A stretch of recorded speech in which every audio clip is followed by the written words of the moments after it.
ഇങ്ങനെ ഒരു ഭയങ്കര ദുരൂഹത നിറഞ്ഞു ഈ സിനിമയ്ക്ക്. ഇത് ഒരറ്റം വരെ പോയപ്പോൾ ചർച്ചയിലേക്ക് പോകേണ്ട ഒരു സാഹചര്യം ഡയറക്ടറുമായിട്ട്. അതെന്താണ് അതിൻ്റെ ഉള്ളിലെ ദുരൂഹത ഈ ഡയറക്ടറുമായിട്ട്?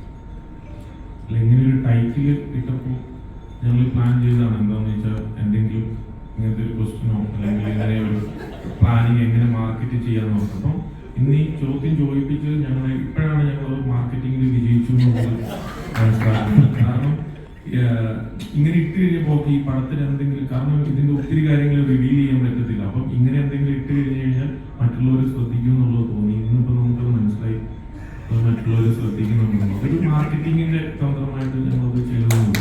പക്ഷെ അത് നിർമ്മാതാക്കളുടെ സംഘടനയിൽ വരെ ചർച്ചയ്ക്ക് വരെ എത്തി, ഒരു ടേബിളിൽ നിന്ന് ചർച്ചയ്ക്ക് വരെ. അപ്പൊ ലിസ്റ്റിനത് ഫ്രീ ആക്കി എടുക്കുമ്പോൾ അതിന്റെ കുറച്ചും കൂടെ ആഴത്തിലൊരു ചോദ്യത്തിലേക്ക് പോകാൻ നടത്താം.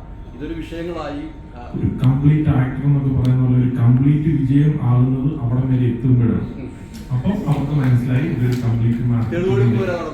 അതാ പറഞ്ഞേ, കംപ്ലീറ്റ് മാർക്കറ്റിംഗിന്റെ ഒരു കാര്യമായിരുന്നു. പിന്നെ നമ്മളത് പിന്നെ ഇപ്പോൾ ഉള്ള എല്ലാ പോസ്റ്ററുകളും നോക്കി ഞങ്ങളത് വിജയിച്ചു കഴിഞ്ഞപ്പോ പിന്നെ ഇനി വേറൊരു മാർക്കറ്റിംഗ് പ്ലാൻ വേണം.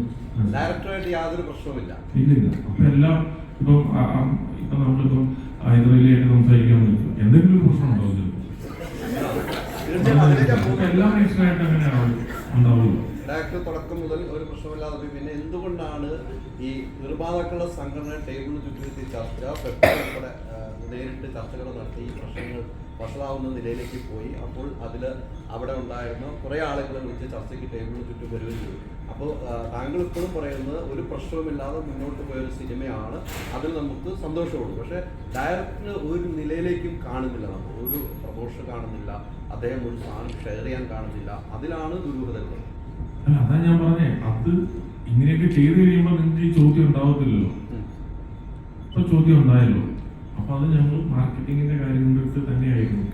പിന്നെ ഇപ്പൊ ഏത് സിനിമയിലാണെങ്കിലും ലൈഫിലാണെങ്കിലും ഏത് ബിസിനസ്സിലാണെങ്കിലും ഒക്കെ എന്തെങ്കിലുമൊക്കെ സംഭവങ്ങൾ നോർമലി ഉണ്ടാവുന്നതാണല്ലോ. അപ്പൊ അതൊക്കെ ഇപ്പൊ പല സിനിമകളിലും ഉണ്ടാവാറുണ്ട് എന്തെങ്കിലുമൊക്കെ കാര്യങ്ങളായിട്ട്. അപ്പൊ അതൊക്കെ ഒരു നോർമലായിട്ടുള്ള ഒരു കാര്യമാണ്. അപ്പൊ അതൊരു ഇഷ്യൂ ആയിട്ടുള്ള ഇപ്പൊ നമ്മളൊരു ഫാമിലിയിൽ ഒരു ഇഷ്യൂ ഉണ്ടായി കഴിയുമ്പോൾ ചിലപ്പോൾ എന്താണെന്ന് വെച്ചാൽ നമ്മൾ ഡിസ്കഷൻ വെച്ചിരിക്കും. അപ്പൊ ഇതുപോലെയുള്ളൊരു കാര്യമാണ്. അത് ഒരു വലിയൊരു ഇഷ്യൂ ആയിട്ടുള്ള കാര്യങ്ങളോ അങ്ങനത്തെ ഒന്നുമില്ല. ഒരു ദുരൂഹ സാഹചര്യം അതിൻ്റെ അകത്തില്ല. അല്ല, ഈ നേരത്തെ പറഞ്ഞ പോലെ പ്രൊഡ്യൂസേഴ്സ് അസോസിയേഷൻ വരെ തെറ്റെന്ന് പറയുമ്പോൾ ഈ സിനിമ തുടങ്ങുന്നതിന് മുമ്പ് തന്നെ അത് ഉണ്ടായിരുന്നു എന്നുള്ളതാണ് സത്യം. അതിന് മുമ്പുള്ള അദ്ദേഹം ചെയ്ത സിനിമയുടെ കുറച്ച് വിഷയങ്ങളുണ്ടായിരുന്നു. അത് തന്നെ ക്ലിയർ ചെയ്തിട്ടുള്ള ഒരു ചർച്ച നടന്നിട്ട് ആണ് ഈ സിനിമയുടെ കാര്യങ്ങളോട്ടൊക്കെ പോകുന്നത്. പിന്നെ ഈ പറഞ്ഞ പോലെ സിനിമയുടെ പേര് സൂചിപ്പിക്കുന്ന പോലെ തന്നെ കുറച്ച് ദുരൂഹതകളൊക്കെ ഈ സിനിമയിലുണ്ട്. അത് വളരെ രസകരമായിട്ടുള്ള കാര്യമാണ്. ക്രിയേറ്റീവായിട്ട് ഡിഫറൻസുകൾ ഉണ്ടായിട്ടുണ്ടാവും.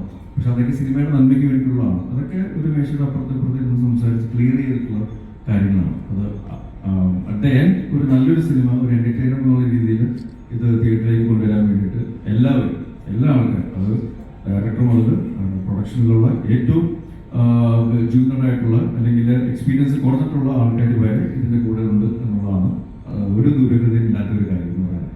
വേറെ എക്സാമ്പിൾ ചുമ്മാ പറയുകയാണെങ്കിൽ ഞാൻ അലക്കി എന്നുള്ള സോങ് ആദ്യം റിലീസ് ചെയ്തപ്പോൾ ശരിക്കും അതിൽ മ്യൂസിക് ഡയറക്ടറിന്റെ പേരൊന്നും എഴുതിയിട്ടില്ല. അതെന്താ പറയുന്നത്?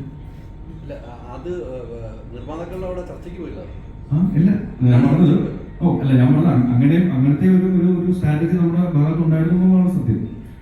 പിന്നെ ഈ പറഞ്ഞ പോലെ ഒരു സിനിമ എന്ന് പറയുന്നത് ഒരു ക്രിയേറ്റീവ് ആയിട്ടുള്ള ഒരുപാട് പേരുടെ ഇൻപുട്ടുകൾ ചേർന്നിട്ടുള്ള ഒരു ക്രിയേറ്റീവ് സൈഡാണ്. അപ്പൊ അത് എല്ലാവർക്കും അംഗീകരിക്കാവുന്ന രീതിയിലുള്ള ഒരു ഔട്ട്പുട്ട് എന്നുള്ള രീതിയിൽ കൊണ്ടുവരാൻ ശ്രമങ്ങൾ ഉണ്ടാകുമ്പോൾ തീർച്ചയായിട്ടും ചില അഭിപ്രായ വ്യത്യാസങ്ങൾ ഉണ്ടാവുന്നു. പക്ഷെ അതിനപ്പുറത്തേക്ക് സിനിമ നന്നാവണം എന്നുള്ള ഒരു തീരുമാനത്തിൽ തന്നെയാണ് എല്ലാവരും ഉള്ളത്. അത് എല്ലാവരും എന്ന് പറയുമ്പോൾ രതീഷ് പരേഷ് മുതൽ പിന്നെ പ്രൊഡ്യൂസേഴ്സ് മുതൽ ഇതിൽ ആക്ട് ചെയ്ത ആൾക്കാർ മുതൽ പിന്നെ ടെക്നിക്കൽ സൈഡിലുള്ള ആൾക്കാർ മുതൽ പ്രൊഡക്ഷൻ സൈഡിലുള്ള എല്ലാവരും ഉണ്ട്. സോ അതിൽ യാതൊരു ദുരൂഹതയില്ല. അതുകൊണ്ട് തന്നെയാണ് സന്തോഷത്തോടു കൂടി ഈ ഒരു വിഷുക്കാലത്ത് ദുരൂഹ സാഹചര്യം ഇങ്ങനത്തെ ഒരു രീതിയിൽ, കാരണം ഇതുവരെ നമ്മൾ വിട്ടിട്ടുള്ള